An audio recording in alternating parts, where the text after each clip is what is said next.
మనం వాడే చాలా వస్తువుల మీద మేడ్ ఇన్ చైనా అని ఎందుకుంటుండో ఎప్పుడైనా గమనించారా? అసలు కథేంటి? ఈరోజు ఈ ఆర్థిక అద్భుతం వెనుకున్న అసలు కథను లోతుగా చూద్దాం. ఇదేదో అనుకోకుండా రాత్రికి రాత్రే జరిగిపోయింది కాదు. ఇది దశాబ్దాల పాటు చాలా పక్కాగా అంచెలంచెలుగా అమలు చేసిన ఒక మాస్టర్ ప్లాన్. చైనాని ప్రపంచ ఫ్యాక్టరీగా మార్చేసిన వ్యూహం.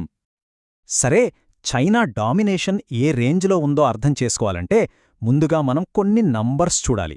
2024 డేటా చూస్తే మైండ్ బ్లాక్ అవడం ఖాయం.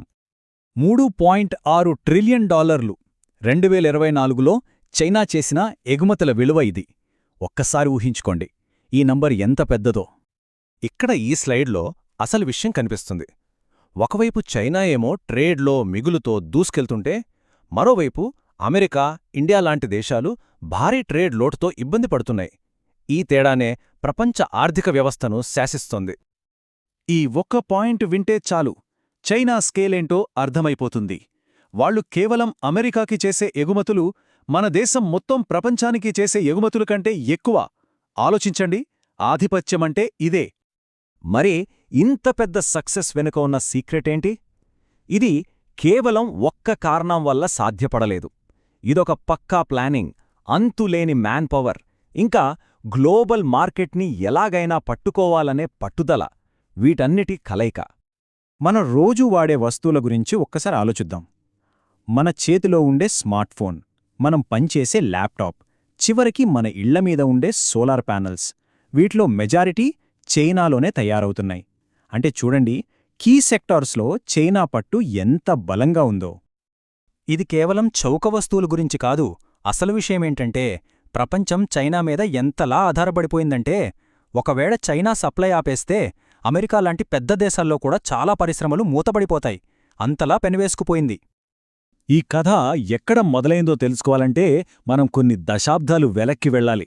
ప్రచ్ఛన్న యుద్ధం జరుగుతున్న రోజుల్లో అప్పటి రాజకీయ మార్పులు, చైనాలో మొదలైన సంస్కరణలు, ఇవన్నీ కలిసి ఒక కొత్త అవకాశానికి దారితీశాయి. ఇక్కడే ఉంది అసలు ట్విస్ట్. ఆర్థికవేత్త అమర్త్య సేన్ చెప్పినట్టు, ఈ ఫారిన్ ఇన్వెస్ట్మెంట్లు, ఈ సంస్కరణలు రాకముందే చైనా ఒక పని పూర్తి చేసింది.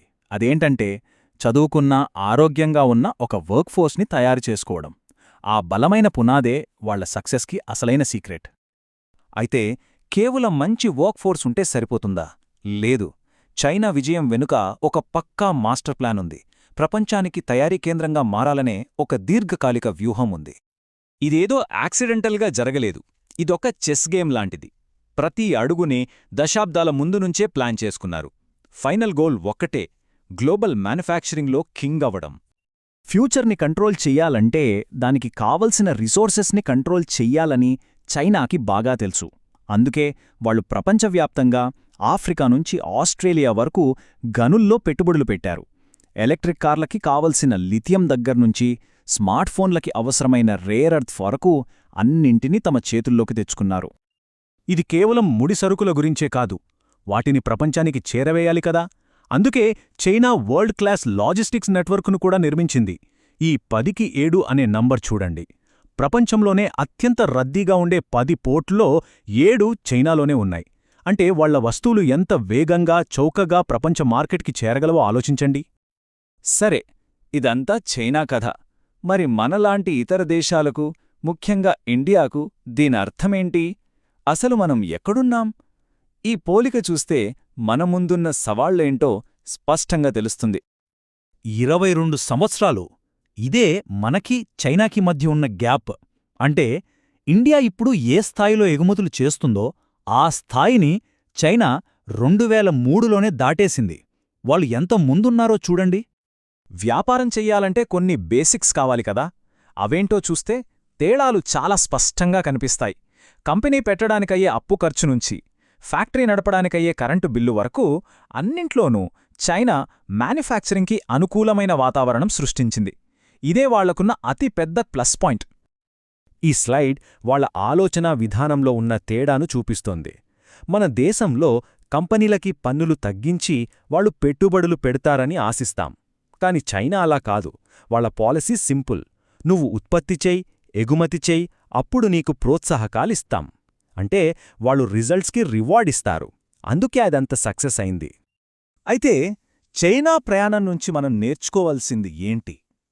వాళ్ళు చేసిందాన్నే గుడ్డిగా కాపీ చేయడం కాదు, వాళ్ల విజయం వెనుకున్న అసలు సూత్రాలను అర్థం చేసుకోవడం చాలా ముఖ్యం. ఇక్కడ మనం అర్థం చేసుకోవాల్సిన కీలక పదం ఎకోసిస్టమ్. అంటే పజిల్లో ఒక్క ముక్క ఉంటే సరిపోదు, అన్ని ముక్కలు కలిస్తేనే బొమ్మ పూర్తవుతుంది. అలాగే మ్యానుఫ్యాక్చరింగ్లో సక్సెస్ అవ్వాలంటే స్కిల్డ్ వర్కర్స్, మంచి రోడ్లు, పోర్ట్లు, తక్కువ ఖర్చులు, ప్రభుత్వ సపోర్ట్ ఇవన్నీ ఒకదానికొకటి కలిసి పనిచేయాలి. అందుకే చాలా వెస్టర్న్ కంపెనీలు చైనాతో పోటీ పడలేకపోయాయి. వాళ్ళ దగ్గర టెక్నాలజీ ఉండొచ్చు, కానీ చైనా దగ్గరున్న కంప్లీట్ ఈకోసిస్టమ్, ఆ తక్కువ ఖర్చుని వాళ్లు మ్యాచ్ చేయలేకపోయారు. అందుకే 100కు పైగా అమెరికన్, యూరోపియన్ సోలార్ కంపెనీలు కనుమరుగైపోయాయి. మన దేశంలాంటి పెద్ద యువ జనాభా ఉన్న దేశానికి ఇది కేవలం ఆర్థిక విషయం కాదు, ఇది ఒక సామాజిక అవసరం. మన యువతకు లక్షలాది ఉద్యోగాలు కల్పించాలంటే మ్యానుఫ్యాక్చరింగ్ సెక్టర్ బలంగా ఉండాల్సిందే. వాళ్ల భవిష్యత్తు దీనిపైనే ఆధారపడి ఉంది.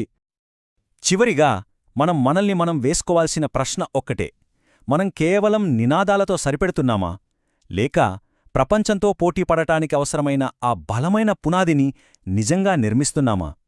మన భవిష్యత్తు ఈ ప్రశ్నకు మనం చెప్పే సమాధానంలోనే ఉంది.